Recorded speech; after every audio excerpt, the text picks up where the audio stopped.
안녕하세요. 토마토랜드 2.0에 오신 여러분을 환영합니다. 저는 토마토랜드를 함께할 김은별이고요. 어느새 시간이 정말 빠르게 지나가더니 10월의 마지막 날이 됐습니다. 내일부터는 새로운 달이 시작이 될 텐데 이제 연말까지 딱 2달 남은 시점이죠. 저희 오늘은 10월의 마지막과 함께 또 이슈와 여러 가지 국채에 대한 이야기들, 환율에 대한 이야기 준비가 돼 있으니까요. 잠시 후에 채팅창으로 많은 참여 부탁드리겠습니다. 네, 오늘 양시장 상황부터 함께 짚어드립니다. 현재 모두 1%대 약세 흐름을 면치 못하고 있는 상황인데요. 국내 시장 힘이 없죠. 2차전지 하락세는 깊어지고 그나마 낙폭과대 종목들이 좀 올라오나 했었는데 오전장과 다르게 오후장에서 다시 한번 분위기가 꺾이면서 하락하고 있습니다. 현재는 모든 종목들 계속 좀 불안한 투심 속에서 출렁이는 그런 모습들을 보이고 있는데요. 거래소부터 자세하게 확인해 보도록 하겠습니다. 네, 지금 코스피 지수 현재 1% 정확하게 하락하고 있는 상황이고요. 2287포인트 터치하고 현재 거래대금 4조 원대 중반대로 실리고 있습니다. 사실 오늘 뉴욕 증시가 상승으로 마감이 돼서 이 국내 증시도 기대감을 안고 상승으로 출발이 됐었는데요. 코스피 시장 상승 출발이라는 말이 무색하게 굉장히 빠른 속도로 하락으로 전환됐고 그리고 하락폭이 오후장에서 점차 꺾이는 모습도 함께 관측되고 있습니다. 이에 따라서 오늘 좀 불안하게 2300선의 등락을 오갔던 증시 지금은 2300선 한 단계 아래로 내려온 상황이고요. 2290선까지 꺾인 채로 진행되고 있습니다. 다음으로 수급 살펴보실까요? 네, 오늘 수급적인 흐름을 보시면 개인의 매수세 2,892억 원까지 확대되는 분위기입니다. 결국 증시를 가로막고 있는 것은 외국인의 강한 매도가 될 것 같은데요. 이 외국인이 3,000억 원 넘는 물량을 매도하는 가운데 기관은 현재 굉장히 관망세에 가깝게 63억 원 사자세로 관측되고 있습니다. 업종별로 넘어가 보겠습니다. 현재 구간에서 하락하는 업종들 더 많습니다. 그 가운데 영풍재질 거래 재개 이후에 4거래일째 하한가에 들어가며 오늘도 종이목재 섹터 6% 가깝게 급락세를 기록하고요. 그 외에도 포스코그룹주들 2차전지 쪽으로 밀리다 보니 철강 금속 섹터도 3% 하락세입니다. 기계 섹터도 2.9%대로 낙폭이 상당하고요. 그 외에도 의료정밀, 전기, 전자까지 일제히 하락하고 있습니다. 반면에 상승하는 섹터들 보실까요? 네, 오늘은 소비 종목들이 많이 반등을 주고 있는데요. 잠시 후에 설명을 드리겠지만 섬유유복 섹터 오늘 OEM 관련 종목들의 반등과 더불어 1% 이상 상승하고 있습니다. 보험주 역시나 이 배당에 대한 기대감을 안고 1% 오름세고요. 소비 쪽으로 음식료품 섹터도 0.5% 상승하고 있습니다. 그 외에는 현재 운수창고 섹터도 강보합권으로 나타나고 있는 상황이고요. 금융업종까지 강보합권이라는 점 체크해 보실 수 있겠습니다. 네, 정확하게 종목별 분위기 어떤지 한번 살펴보실까요? 네, 오늘 시가총액 상위 종목들 일단은 하락하는 종목들이 훨씬 더 많습니다. 현재 삼성전자 약보합권으로 전환된 상태고요. 시장 분위기 따라서 오늘 상승하던 종목이 다시 한번 하락으로 전환되고 있는데요. 3분기 확정 실적 나왔습니다. 결국에는 반도체 적자가 어느 정도이냐 이런 부분들이 주목을 받았었는데요. 확실히 메모리는 바닥을 치고 있다는 점이 확인이 됐고요. 반도체 적자가 줄어들고 있고 특히나 모바일 쪽에서 신제품 효과로 상당히 잘 팔리게 되면서 확인되는 실적들은 상당히 좋았습니다. 그럼에도 삼성전자 일단은 보합권 정도에서 하락 움직임 가져가고 있습니다. SK하이닉스 반면에 1.6% 내림세로 현재 구간 삼성전자와는 조금 다르게 흘러가는 상황이고요. 오늘 무엇보다 배터리셀, 2차전지 종목들 다시 한번 밀려 내려가고 있습니다. 간밤에 테슬라 주가가 5% 가깝게 하락하게 되면서 주당 $200 선을 다시 한번 이탈하는 흐름이 나왔는데요. 앞으로의 전기차 수요 둔화와도 관련이 있었고요. 그리고 파나소닉 쪽으로 이제 배터리셀을 받고 있는 상황인데 이 파나소닉 측에서 배터리셀에 대한 생산 공급을 좀 줄이겠다는 소식이 나오자 테슬라가 영향을 받았고 그대로 국내 증시에서도 2차전지 종목으로 그 영향이 퍼지고 있습니다. LG에너지솔루션 4%가량의 급락세고요. 삼성 SDI도 5%까지 밀려 내려가는 상황입니다. 그 외에도 포스코홀딩스도 4% 하락세, 포스코퓨처엠은 무려 7%에 가깝게 현재 구간 계속해서 차익 실현이 나오는 그런 모습들이 나타나고요. 아무래도 전기차 기대감에 올랐다가 전기차 수요 둔화에 대한 이런 리스크를 만나자 결국에 큰 폭으로 하락하게 되면서 최근 증시의 하방 압력으로 2차전지 종목들이 꾸준하게 작용하고 있습니다. 네, 그 외에도 IT 종목들도 일제히 밀리는 모습 오늘장 관측되고요. 기계 섹터에서도 한미반도체, 두산에너빌리티, 한온시스템 대부분 종목들이 현재 하락세로 진행되고 있습니다. 네, 그리고 운송장비 섹터로 가보셔도 오늘 조선 관련 섹터들도 전반적으로 하락합니다. 일단 삼성중공업도 4% 내림세고요. 하나오션도 3.8% 정도 밀리고 있고 조선 업종들도 오늘 운송장비 섹터를 조금 어둡게 하고 있습니다. 반면에 현대차나 기아의 경우에는 1% 안쪽의 하락세를 가져가게 되면서 그래도 시장 분위기 대비해서는 버텨주는 흐름들이 현재 관측되고 있습니다. 네, 이렇게 좀 하락한 섹터들 위주로 보셨다면 상승하는 쪽에서는 오늘 소비 섹터 많이 오릅니다. 아모레퍼시픽 오늘 실적 발표 어닝 쇼크였는데도 불구하고 10%가량의 급등세고요. 아모레주, LG생활건강 일제히 상승하는 모습 기록하게 되면서 화장품 섹터들 좋은 흐름 보여주고 있습니다. 네, 개인 관련 섹터라든지 플랫폼 쪽에서도 네이버 0.9%가량의 상승세고요. 네이버는 최근에 엔비디아 GPU를 좀 공급받기 어려워지자 인텔과 손을 잡고 CPU를 대체하는 그런 단독 보도가 있었다는 점 체크해 보실 수 있겠습니다. 탄력이 좀 줄긴 했지만 18만 7,800원에서 함께 움직입니다.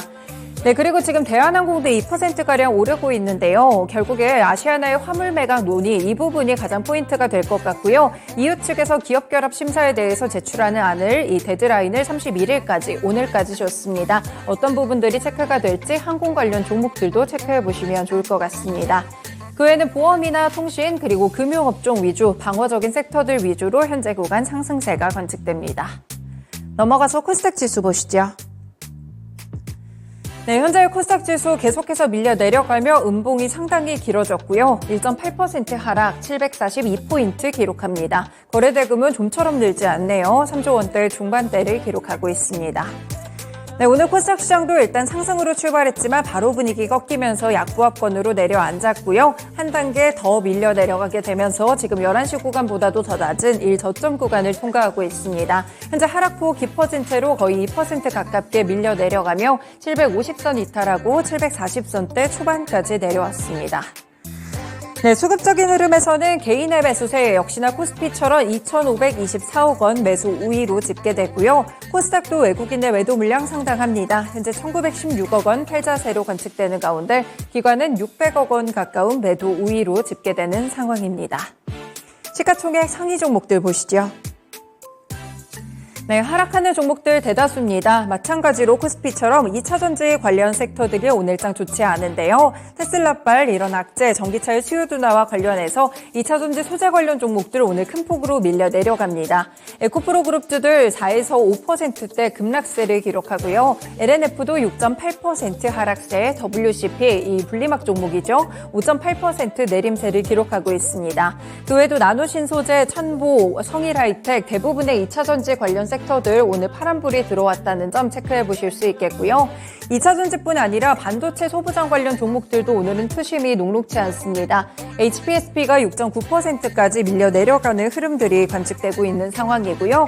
리노공업, 원익 IPS, 하나마이크론, ISC, 파도 대부분의 반도체 소부장 관련 섹터들 오늘 특별한 악재를 만나지는 않았지만 함께 밀려 내려가는 모습들 나타나고 있습니다. 네, 이렇게 시장에서 2차전지, 반도체 두 섹터들이 밀려 내려가다 보니까 코스닥 지수도 하락세가 깊어질 수밖에 없다는 생각이 들고요. 제약바이오 섹터들은 개별적인 흐름들을 거의 다 가져가고 있고요. 일부 종목들의 상승과 하락, 혼재된 양상 속에서 진행이 되고 있습니다. 네, 그 가운데 좀 오르는 섹터들 보시면 그래도 성장주들 위주로 게임 섹터라든지 AI 관련 섹터들 조금은 반등 주는 모습들도 나타나고 있는데요. 지금 게임 쪽에서 보시면 위메이드가 1.9% 상승이고요. 펄어비스, 카카오게임즈 보합권으로 버텨주고 있습니다. 그래서 낙폭과대 인식이 좀 있는 종목들 위주로는 상승세가 조금은 있다는 점 함께 체크해 보실 수도 있겠습니다. 그리고 클래시스도 1.8% 상승이고요. 의료기기라든지 그동안 펀더멘털에 대한 부분들이 확실하게 확인됐던 종목들 위주로는 상승세가 일부 나타나고 있습니다. 그 외에도 오늘 AI 관련 종목들도 몇 가지 상승한다는 점 눈에 띄고 있고요. 네, 그리고 엔터 관련 섹터로 가보시면 지금 JYP 엔터테인먼트 상승에서 하락으로 살짝 전환되기는 했지만 오늘 약보합권으로 방어하는 시세 103,500원을 터치하고 있습니다. 이 스트레이키즈가 도쿄돔의 공연을 성공적으로 마쳤다고 하는데요. 이번에 10회 규모로 돔투어를 진행했었는데 전좌석이 전석 초고속 매진됐다는 소식과 더불어서 JYP 엔터테인먼트 엔터주들 가운데서 버티는 흐름이 관측되고 있습니다. 네, 마찬가지로 코스닥 지수에서도 살아남는 종목들 몇 가지 되지 않고요. 그 가운데 화장품 종목이라든지 소비주들 일부 눈에 띄고 있는데요. 테마 종목으로 넘어가서 바로 자세하게 체크해 보겠습니다. 네, 이제 말씀드린 대로 내일이면 11월입니다. 11월에는 또 소비 관련 특수들이 굉장히 몰려있기도 한데요. 일단 많이 들으셨을 중국의 광군제 11월에 열리고요. 그 외에도 미국의 블랙 프라이데이도 함께 예정돼 있습니다. 그래서 연말에는 소비에 대한 특수가 상당히 좀 살아날 수 있겠습니다. 오늘 보시면 화장품 관련 종목들도 많이 오르지만 이 의류 OEM이나 의료 관련 섹터들도 상당히 좋은 흐름을 보여주고 있는데요. 먼저 화장품 섹터들 좀 집중적으로 체크해 보시면 아모레퍼시픽, 코리아나, 제이종 코스메틱, 리더스 코스메틱, 성대한 글로벌, 한국 화장품 대부분 종목들이 현재는 상승세를 잘 유지하고 있는 분위기입니다. 화장품 업계에서는 개별적으로 제품 가격 인상에 나선다는 호재도 전해지고 있는데요. 일단 아모레퍼시픽이라든지 LG생활건강의 일부 브랜드들이 계속해서 가격을 높여가는 모습이기도 합니다. 오늘 아모레퍼시픽 실적 발표도 있었는데요. 코스RX의 지분을 추가적으로 인수한다는 소식, 그런 부분들이 있어서 어닝 쇼크에 대한 실적 쇼크를 어느 정도 막아주는 모습까지 함께 관측되고 있습니다. 네, 화장품 종목들도 이렇게 올라가고요. 오늘 의류 쪽도 좋습니다. 보시면 한세실업이라든지 영원무역, OEM 관련 종목들도 상당히 잘 올라가는 모습 함께 같이 관측되고 있고요.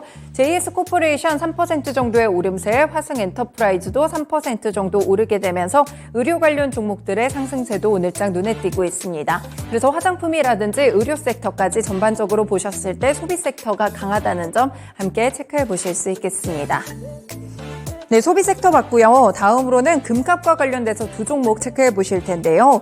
이 전쟁 여파로 안전자산의 선호 심리가 강해졌고 이에 따라서 금값이 빠르게 오르고 있다고 합니다. 국내 금 가격도 사상 최고치까지 오르면서 한돈 기준으로 봤을 때 43만 원까지 올라갔다고 하는데요. 대표적인 종목으로는 엘컴텍 그리고 이 IT센이 있겠죠. 먼저 엘컴텍 보시면 현재 탄력 높아집니다. 21% 급등으로 1,811원 터치하고 있고요. 그리고 그 외에도 IT센도 함께 따라오게 되면서 확실히 금 관련 종목들 오늘장 빛나는 모습 체크되고 있습니다. 현재 IT센은 4.6% 정도 상승합니다. 마지막으로 경남제약 한 종목 보실 텐데요. 지금 전국 곳곳에서 빈대가 발견되고 있다고 합니다. 사실상 박멸 상태로 알고 계셨을 것 같은데요. 이제 코로나 이후에 여행도 많이 늘어나고 교역까지 활성화되게 되면서 이 빈대가 좀 우리나라에 다시 출몰을 하는 것으로 보입니다. 일부 지방 지역에서만 좀 발견이 되다가 이제 서울까지도 좀 발견이 되고 있다는 소식이 나오고 있는데요. 이 빈대는 질병을 전파하지는 않지만 아무래도 흡혈 그런 곤충이기도 하고요. 고열이나 빈혈을 일으킬 수 있다는 점에서 굉장히 해충으로도 분류가 되고 있습니다. 이 경남제약이 오늘 수혜를 받으면서 24%가량의 급등세를 기록하는데요. 이 경남제약이 모기나 진드기 기피제를 판매하고 있기 때문에 관련 종목으로 분류된 것으로 체크되고 있습니다. 네, 이렇게 5장 특징 종목들까지 함께 알아봤습니다. 토마토랜드 2.0 본격적으로 출발합니다.